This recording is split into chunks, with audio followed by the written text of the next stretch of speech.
All right. Hey, folks, it's Faz here from Faz Lifts. Today, I'll be talking about misinformation in the media and looking at where we get our information from. So, firstly, thanks for making it onto my channel. I'd appreciate any likes, comments, subscribes would be awesome. Let's crack on with the day.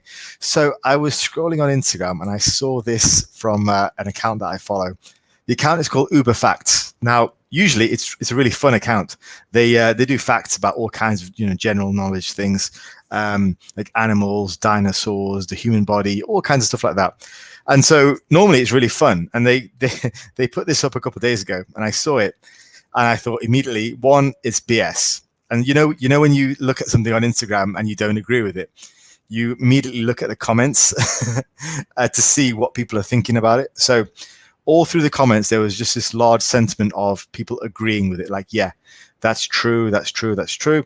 And some people were saying, yeah, it's true, but I don't like working out in the morning. So basically what this was saying is, you can read it. It says you can burn up to 20% more body fat by exercising in the morning on an empty stomach. Now, I know that's not true. So I want to talk about that today. And there's a lot wrong with that statement. Firstly, the whole fuel utilization thing is a little bit awkward. And then we talk about overall calories and sustainability. So I've broken it down into 3 points that I want to just discuss, and then hopefully make a wider point that we shouldn't really be getting our information from entertainment outlets about sort of health and fitness. So if we crack on, I got some notes. I saw this from examine.com, which was really cool. And this looked at a recent study it was literally January this year, January 2021. And what they were actually testing was the effect of caffeine on fat oxidation during exercise. So what they had was 4 groups, 2 groups in the morning, one with caffeine, one without, 2 groups in the afternoon, one with caffeine, one without.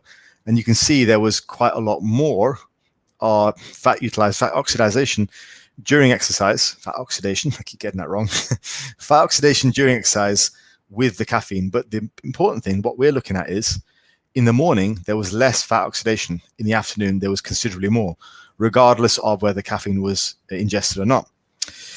So firstly, the information is just false. It's just not true.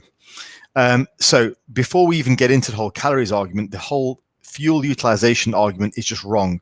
Like what they were saying that you can burn more fat in the morning is just false.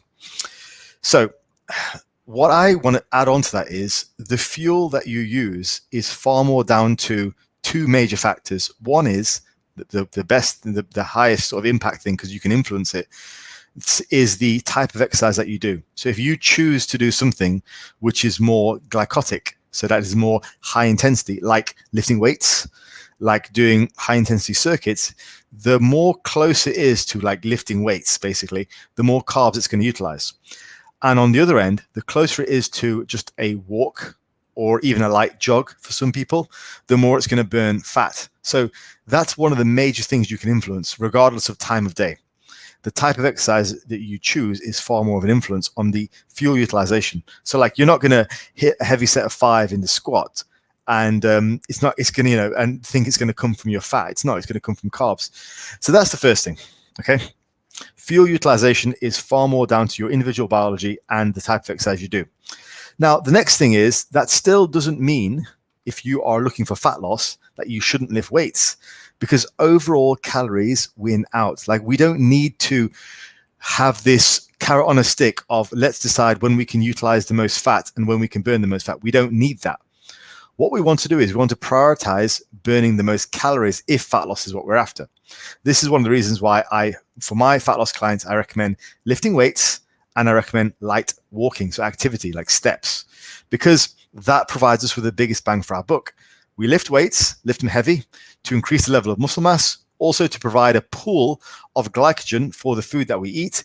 And then we do low intensity cardio, so we increase the fat utilization during the course of the day without increasing the fatigue, so we can do more lifting, right? It's perfect. Like, it's a perfect plan.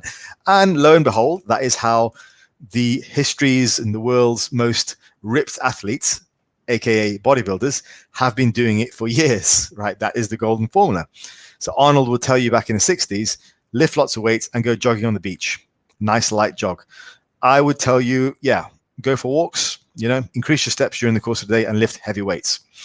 The more muscular you are, the more carbs you'll be able to eat without it overspilling. So on to this point, overall calories always win out. So essentially what will happen is if you do a bout of exercise, regardless of whether the exercise is in the gym or whether it's walking, anything you eat after that will go to replenish what has been depleted in the body.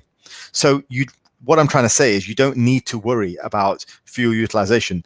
It's a moot point. What you need to worry about is calorie utilization and then building muscle. That's the biggest thing. So hence the formula is lift heavy weights and stay active. That is the formula. So if we go on to sort of the final point, all of this is generally kind of trumped by convenience and sustainability. So these are the biggest factors. Like if you're on my channel, odds are you like lifting weights, right? So that's the key thing. So use the type of exercise which is most suited to you. I'd also say when it comes to go back to the original point of morning versus afternoon cardio or lifting, we've got to factor in what's convenient for you to do. Like if research is saying that it's better to do your cardio in the afternoon, but you can't get it in the afternoon, so you have to do it in the morning before work, then fine, do it in the morning before work, because that's going to be more convenient. It's going to be more sustainable for you. So that means in the end, overall, you'll be able to burn more calories, which means that you'll be able to burn more fat because you're more likely to stick to it and you're more likely to actually do it on the day. So I tend to think like a lot of these well-intentioned, but essentially quite counterproductive entertainment outlets, they try and give little snippets of like health and fitness advice. Like you see it on Joe Rogan as well. I mean, Joe does it all the time. He'll give you all kinds of like stuff about like health, low carb stuff, keto stuff, all that kind of stuff. And it's all very min-max. And it's what kind of like what's worked for me. But not everyone is Joe Rogan. People have lives, people have different preferences, and it's fine to say what's worked for me, but I think you've got to have a bit more of an overall view if you've got a ton of people watching your stuff, and you've got to look at some caveats and what might be appropriate for other people. So my bottom line is this. Firstly, I would not worry about fuel utilization, whether it comes from carbs or fat. I wouldn't worry about that. I would worry more about calorie burning if your goal is fat loss. And for me and my clients, and in general, what has been borne out with the research and the empirical evidence over the last 60, 70 years has been the golden formula of lift lots of weights, very, very heavy, very, very challenging, build lots of muscle, and then make sure your activity is relatively high during the course of the day. I aim for roughly 10,000 steps. I usually get that. Nothing special about the number 10K, and it's been demonized over the years, but it's a very decent middle of the ground amount. If you can jump that up to 15,000, then you're really rocking. And that's when you've got a very, very active life. So that's kind of where I see it. That means you're active enough that your body isn't just like lazy, but it's able to utilize some fat and some carbs that you eat during the course of the day. And then you have enough recovery left over to lift heavy weights and build muscle, which is what you should be prioritizing, really. All right, folks. So yeah, bottom line is don't get your information from entertainment outlets. Be very careful who you listen to.